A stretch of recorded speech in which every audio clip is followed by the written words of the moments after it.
बिस्मिल्लाहिर्रहमानिर्रहीम। अस्सलाम वालेकुम। सना बुचा समेत पूरे मीडिया को इमरान खान ने जहनी मरीज बना दिया है। आपको सना बुचा का क्लिप दिखाने जा रहे हैं। आप अंदाज़ा कीजिए ये गुफ्तगू अगर किसी ने ख़ास तौर पर नवाज शरीफ, जरदारी या मंजूर नज़र लोगों के खिलाफ की होती तो उसका अब तक क्या हशर होता कि सना बुचा इमरान खान के बारे में। इमरान खान ने उसको इतना पागल कर दिया, इन मीडिया वालों को, इन सियासतदानों को इतना पागल कर दिया क्योंकि अल्लाह ने हर महाज में उसे फतह दी है। अब वो कह रही है कि तुम्हारे बाप की सड़कें नहीं है या तुम्हारा मुल्क नहीं है, इसको टेरन वाइट केस के अंदर नाहिल करो। अब ये खेल क्या है? असल में इस वक्त प्लान ये है कि इमरान खान को सीता वाइट केस के अंदर नाहिल करने की तैयारी है। अल्लाह ने इनको बर्बाद करना है, जैसे पहले तोशा खाना में सारे हुए। और सना बुचा वो खातून है जिन्होंने मरियम नवाज का बेड़ा गर्क करवाने और पनामा में नाहिल करवाने में किरदार अदा किया था। उसने इसका इंटरव्यू किया, उसमें मरियम नवाज ने कहा कि मेरी लंदन तो क्या पाकिस्तान में प्रॉपर्टी नहीं। अब ये इतनी बोख लाई गई है कि कह रही है बार बार इस्टेब्लिशमेंट होती है, कह रही इसको निकालो, इसको फारिग करो, इसके बाप का मुल्क नहीं है। क्या सूरत हाल और किस तरह इमरान खान ने इनको पागल किया, क्लिप देखने वाला है, फिर आपको अंदाजा होगा इमरान खान ने इनका हश्र क्या किया।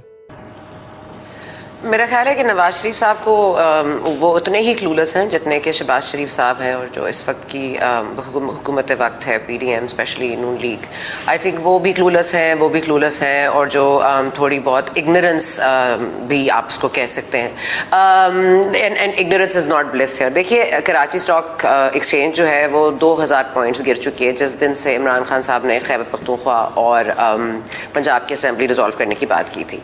आपकी इकॉनमी का हाल बुरा है और आपके पास कोई तरीका नहीं है। अभी परवेज इलाही साहब अभी थोड़ी देर पहले गुफ्तगू कर रहे थे, वो कह रहे थे इलेक्शन कमीशन में नाम जाएगा, जाहिर है इन लोगों का अग्रीमेंट तो नहीं होगी। जो लोग इंतखाबात के नताइज को नहीं मानते वो आपको लगता है एक दूसरे के नॉमिनीज को मान लेंगे एज निगरान वज़ीर आला, तो ये मामला इवेंचुअली इलेक्शन कमीशन में जाएगा। और अब परवेज इलाही साहब कह रहे हैं कि वो इलेक्शन कमीशन जो भी कहेगी हम उसके खिलाफ सुप्रीम कोर्ट जाएंगे। तो ये तो नेवर एंडिंग एक मामला है, क्योंकि इस मुल्क को कॉन्स्टेंटली इस बहरान में रखना है। और आप इमरान खान साहब को आज इलेक्शंस दे दें, वो अगर नहीं जीते तो आप देख लीजिए क्या होगा। तो मतलब, और इमरान खान साहब please understand that he thinks that उनकी हर विम वो सोचें और वो हो जाए, वो कहें बस हो जाओ और वो हो जाए। एंड उसके उनकी हर विम को पूरा किया गया है। इस वक्त एस्टैब्लिशमेंट ए पॉलिटिकल है, तो जिन्होंने सो आई थिंक कि मामला सिर्फ इस हद तक नहीं जाना कि इलेक्शंस होने हैं नहीं होने। नवाज शरीफ साहब को भी नहीं पता क्या करना है और इमरान खान साहब को बहुत अच्छे से पता है कि उनको ये सब कुछ चाहिए। He wants everything. अब आप देखिए वो हुकूमत में आ भी गए, 2/3 अक्सरियत लेकर भी आ गए, उसके बावजूद आप देखिएगा ये ऑपोजिशन में जो भी लोग बैठे होंगे उनकी नहीं मानेंगे। He will roll over everything. तो अब मतलब मामला जो है वो इस तरह से तो नहीं चल सकता। इस मुल्क में स्टेबिलिटी तो नहीं आने देंगे ना। तो मेरा ख्याल है कि अगर इमरान खान साहब को टेरियन पे, किसी और पे, इलेक्शन कमीशन पे, फॉरेन फंडिंग पे, किसी भी चीज पे नाअहल करना है आप कीजिए। You have to put a stop to it, क्योंकि ये आदमी बाज नहीं आएगा, उनकी पार्टी बाज नहीं आएगी। इस वक्त कराची में जो हैवॉक है Talat, I can not tell you, मतलब आप कहीं जा नहीं सकते, हर जगह धरने, एहतजाज। मतलब आपके बाप की रोड नहीं है, आपके अब्बा जी आपके विरासत में नहीं देखे गए थे। पाकिस्तान तहरीक इंसाफ तो लगता है कि they are entitled to the whole world and Pakistan specially, कि बस वो कह दें और वो हो जाए। सो इसलिए या तो इमरान खान साहब has to be out of the equation अगर आपको इस मुल्क में स्टेबिलिटी चाहिए, वरना आप यही बातें करते रहें। राना सनाउल्लाह साहब कोई नॉन क्लूलेस स्टेटमेंट दे देंगे, नवाज शरीफ साहब क्लूलेस स्टेटमेंट दे देंगे, and we will be just discussing that. But actually core में you have to get Imran Khan out of the equation और देन लिव विद इट। बिल्कुल करती है तलत साहब। और नवाज शरीफ साहब जाहिर है कि समझते थे इकॉनमी जो है वो फौरी तौर पर ठीक हो जाएगी अगर वो डार साहब को भेज देंगे। उन्होंने वो ट्राई कर लिया। फिर उन्होंने सोचा पंजाब में तंजीम साजी के लिए मरियम साहिबा का नाम तजवीज़ कर दिया जाए, जिससे फिर पार्टी में एक फूट भी पड़ गई। आप डिफरेंट स्टेटमेंट सुन लीजिए खाकान अब्बासी साहब के, साद रफीक साहब के। अब आपको लग रहा है they are getting very disgruntled with this whole मौरूसी सियासत बिजनेस। अब वो मरियम साहिबा की वापसी मशरूत है जाहिर है उसी चीज़ से जिस जिस पे सारा दारोमदार है कि अब ये निगरान सेटअप ज़रा पता चल जाए कौन है, उसके बाद जी पंजाब में सूरत हाल क्या होगी, कितना फ्रीडम होगा, कितना नहीं होगा, किस तरह से वो आगे चल सकेंगी, नहीं चल सकेंगी। प्रॉब्लम ये नहीं है कि डेट को एम्बिगुअस रखा गया है, मसला ये है कि अभी उनको खुद नहीं पता कि अगला पैर रखना किधर है, अगला फुट किधर पड़ना है, क्योंकि इस वक्त मुल्क का जो हाल है और जो राना सनाउल्लाह साहब के बड़े बड़े दावे हैं, बड़ी बड़ी गुफ्तगू वो करते रहते हैं, उसको हम पट्टा खोल देंगे, उसको हम ये कर देंगे, उसकी हम वीडियो ऑडियो ले आएंगे। आप कुछ भी कर लीजिए, मतलब आप अपना जो है ना, आप अपना कोई डिसीजन ले ही नहीं पा रहे क्योंकि आप उसको नहीं रोक पा रहे जिसको एक्चुअली आपको रोकना है।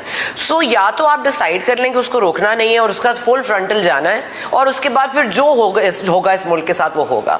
देखिए, मैं अगेन यही कह रही हूँ कि मेरे लिए तो ये मैटर ही नहीं करता कि मरियम वापस आती है नहीं आती है, नवाज शरीफ आते नहीं आते, you know, other than the fact that Nawaz Sharif surgery के लिए गए थे लेकिन मरियम की सर्जरी हो गई, सो दैट्स ग्रेट।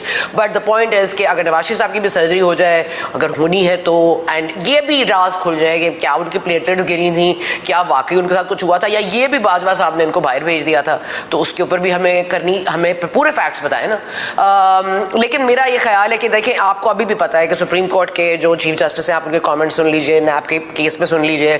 कल उन्होंने बड़ा ये कहा कि जी क्या इमरान खान साहब वापस नहीं जा सकते सियासत, मतलब पार्लियामेंट में, और फिर इमरान खान साहब ने कि आपको इंडिया दिया इशारतन कि शायद वो वापस आ जाएं, फिर वो 35 पंचर या 35 इस्तीफे मंजूर हो गए। So I am just saying कि when you don't know where the judiciary stands, when you don't know where the economy stands, then obviously आप अपने आप को यहाँ लाकर क्या करेंगे? मतलब आपने अपने आप को और मजीद बोना बनाना है सियासत में। वैसे ही आप हो गए, आपकी टांगें तो कट गई हैं, नाउ यू आर ड्वार्फ्ड, आप बोने हो गए हैं, सियासी बोने बन गए हैं सारे, और अब जो है ये अब इनको अगर अपनी कद काट वापस लानी है तो they have to improve the situation at hand, जो कि इनसे हो नहीं रही। लेकिन सुलझा भी तो वही रहे हैं ना, जब रिलीफ देना होता है तो वो तो कह रहे हैं आपको, चीफ जस्टिस साहब भी कह रहे हैं, जस्टिस एजाजुल एहसन साहब भी कह रहे हैं कि आप हमारे रिलीफ का नाजायज़ फ़ायदा ना लीजिए, हम आज रिलीफ दे रहे हैं तो फवाद चौधरी साहब को कह दीजिए कि इस तरह की गुफ्तगू से गुरेज करें जिस तरह की फवाद चौधरी साहब ने एक फ़ॉरेन चैनल को इंटरव्यू करते हुए दी थी।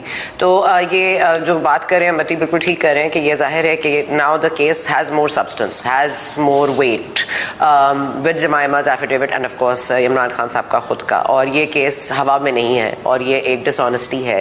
अगेन मैं समझती हूँ कि अगर आपने आईनी और कानूनी तौर पर एक ऐसे शख्स को हटाना है जो गैर आईनी और गैर कानूनी तरीके पर हम पर मुसल्लत किया गया, 2018 से गलती शुरू होती है, उससे बहुत पहले से इसको आइडेंटिफाई किया था बेनज़ीर भुट्टो शहीद ने, जिन्होंने इसको वर्ल्ड कप जीतने के बाद पीटी विपिन का नाम भी लेना मना कर दिया था, because she knew exactly what the establishment could do with somebody who was के क्रिकेट खेल रहे हैं, एक वर्ल्ड कप जीता है, और उसके साथ उस वक्त से उनको आइडिया था, उनके अंदर ये आई थिंक पॉलिटिकल विजडम था। She identified him as a trouble maker in the future. तो वो मैं कह रही हूँ पीटीवी पे उनको बैन हो गया था, शौकत खानम का ऐड नहीं चल सकता था, उनका नाम नहीं लिया जा सकता था। तो again I am just coming to the fact कि आई थिंक कि इमरान खान साहब को इन एनी केस आपको पिक्चर से बाहर करना है। अब आप इसको आईनी, कानूनी, गैर आईनी, गैर कानूनी तो मैं भी नहीं सपोर्ट करती, लेकिन आईनी और कानूनी तौर पर इमरान खान साहब बहुत जगह आई थिंक मतलब ही कैन नाअहल भी हो सकते हैं और अरेस्ट भी हो सकते हैं। आई डोंट इवन नो कि आज तक आप देख लीजिए, आज इलेक्शन कमीशन ने 7 उनकी जो सीट्स उनको जो विदहोल्ड किया हुआ था, आज वो भी उनको दे दी हैं। आप ये देख लीजिए, इस्लामाबाद हाईकोर्ट कह रहा है बायोमेट्रिक का मसला क्या है, वो यहाँ ना आए, वो कहीं से भी करा दें, आप रसीद जो है वो उसको साथ लगा दें। तो मतलब इससे ज्यादा अकोमोडेटिंग क्या आपको लगेगा? अब इलेक्शन कमीशन का तौहीन इलेक्शन कमीशन का भी केस है, जिसके लिए वो कराची सिंध हाई कोर्ट में गए, लाहौर हाई कोर्ट में गए, इस्लामाबाद हाई कोर्ट में गए। सुप्रीम कोर्ट का फैसला है कि इलेक्शन कमीशन एक इंडिपेंडेंट बॉडी है एंड उसकी अगर ये तौहीन करते हैं तो नाअहली 5 साल ही है। सो वहां से भी अगर इलेक्शन कमीशन ऑल्सो रियलाइजेस कि उनके पास क्या पावर है, तो ये तो इन एनी केस नहीं रहते।